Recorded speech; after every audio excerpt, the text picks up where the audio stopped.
Okay, people. So unfortunately, I have to explain this to people. It's sad that I even have to explain this to people, but I hate to break it to you, but Jesus was not black. Doesn't matter how many black portraits you try to make him, he simply was not black. Jesus was from Israel. He would have looked just like people from Israel would look today or how they would look back in those days. They look like those Middle Eastern people who are a mixture of, I don't know, Middle Easterns, North African Berbers, and Europeans, well, whatever that little mashup or mix of people are. But Jesus was not black, and I don't think he was white either. It's unfortunate I have to debunk some of these things. Unfortunately, the Bible does not say Jesus was black. The Bible does not indicate that Jesus was black or African or anything close to it. This is what burnt brass looks like, people. This is what burnt brass look like. This is a combination of brown and copper and gold. Who has skin like this? And if you want to equate this to brown skin, there are many races around the world who have brown skin. Indians from India have brown skin. Are they black? Aboriginal Australian people have brown skin. Are they black? Uh, Arabs have brown skin. Are they black? There's Europeans with brown skin. Are they black? This is one of the most stupidest things I've ever heard. So, a lot of people like to unintentionally or intentionally misquote Revelations when it mentions the description of Jesus. Okay, first understand this. Revelations is supposedly a vision from John. This is a prophecy. This is a vision, a prophecy, some dream that someone has, some dream that somebody had. This is not saying that this is what Jesus looked like. This is not saying what he really looked like. This is saying what someone saw in a dream. That is it. Okay, this says his head and his hairs were white like wool. A lot of you all, unfortunately, a lot of African Americans and Africans misquote this by saying his hairs was like wool. It says his hairs were white like wool. It doesn't say his hair was like wool. You all misquoted by saying his hair was like wool. That's not what it says. It says his hairs were white like wool. This is talking about the color of his hair. It clearly says it. The hairs on his head were white like wool. Not his hairs were like wool, but it says his hairs were white like wool, as white as snow, and his eyes were as a flame of fire. Now, what human being do you know is even capable of having eyes like flaming fire? That tells you that this isn't real. This is a prophecy, a dream, a vision that somebody had. That is it. This is not meant to be real. And his feet like unto fine brass as if they burned in a furnace, and his voice as the sound of many waters. What human being can have the voice of many waters? This is not someone telling what Jesus looked like. This is somebody who had a vision, a dream, some type of prophecy, and he interpreted this to be Jesus. That is all. His hairs were white like wool, not his hair like wool. So these are the oldest portraits of Jesus. You have this one, this being the oldest,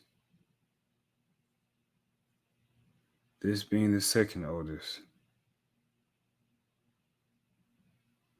third oldest, fourth oldest, fifth oldest,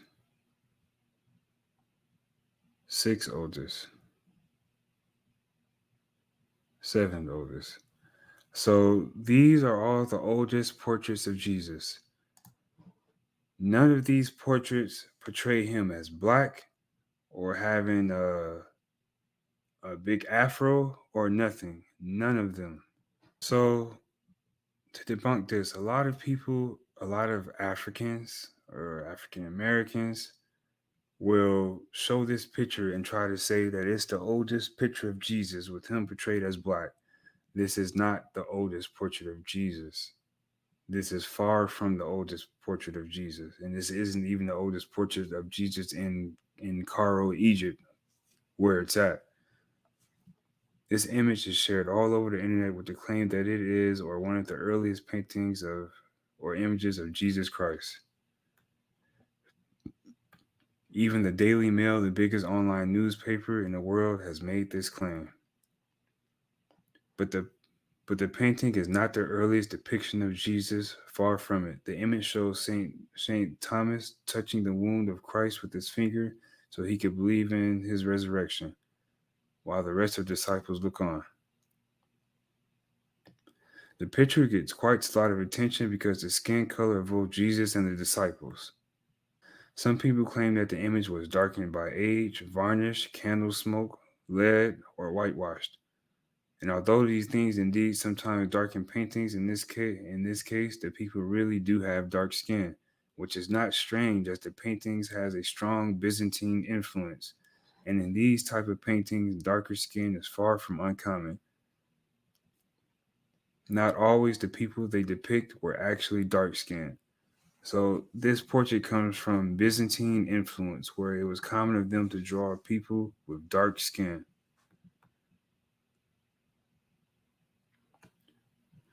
But if this was the truly earliest known picture of Jesus, it would be extremely famous, and which is not. Some people may think that the image was hidden or ignored by historians because they don't like the idea of a dark skinned Jesus. But if that was the case, the painting wouldn't be on display in the Coptic Museum for everyone to see. Anyone visiting it would be sharing it. Every modern history book on the subject would have mentioned it by now. It would be shown in documentaries, etc. Anyone knowing about this so-called first image of Jesus in the Coptic Museum would have mentioned it by then. Although this was the first image of Jesus, it would be extremely well protected. Excuse me. Also, if it was the first image of Jesus, it would be extremely well protected. Draw huge crowds, and you would not be allowed to take a photo, especially not with a flash camera. There are reasons to why this image is not shared in books, documentaries, and special international traveling exhibits, but it does get a lot of attention on social media, and it is not because of some sort of conspiracy. What the real Jesus looked like is something we don't really know. It's highly likely that he looked like most men in the region the Bible stories take place in, a Jewish man from Galilee, someone who didn't stand out in the crowd in Jerusalem, hence Judas having to kiss him. This makes it unlikely that he was white skinned, had blue eyes, and blonde hair. I'm not sure why some people still find it astonishing discovery for someone controversial to say that Jesus probably didn't look like he was portrayed all over the world for centuries. The icon on display for everyone to see at the museum is not in a special room with extra protection. There is no permanent guard. It is not advertised as being the first depiction of Jesus ever, even though the museum obviously would do that as the revenue of the countless visitors that would flock to the museum to see the priceless artifact would be immense.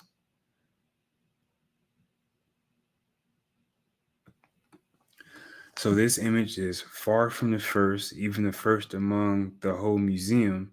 And if it was the first, it would gain a lot more attention than what it does. It doesn't draw a large crowd, doesn't have protection or nothing. This image is far from being the first.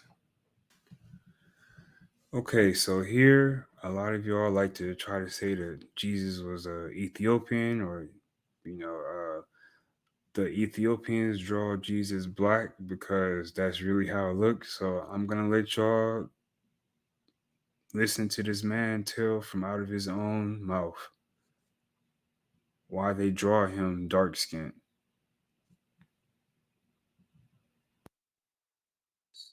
So they teach They kept their uh, responsibility just for the church, not for other things. Also, in all pictures of Jesus Christ and the Virgin Mary, Jesus Christ is always depicted as brown skinned with soft African hair, really, because that's very different from how he is depicted in European paintings. Well, of course, some people um, do the Ethiopian face. They make the picture like their own people. For example, in the Caribbean islands make like their own Very face, dark colour. dark color. But we believe that Jesus Christ is born from Jews, these white people. It's not important to change the face, the whiteness. So But you're surrounded by paintings of both Jesus Christ and the Virgin Mary looking like Ethiopians, brown with a soft well, afro. they Jesus do Christ. people, but essentially also is Israelite. So it's not very important to change the face for our Lord Jesus Christ and Saint Mary, because they are Jews. They are Jews. Because they are Jews. They are Jews. Because they are Jews. They are Jews. Because they are Jews. They are Jews.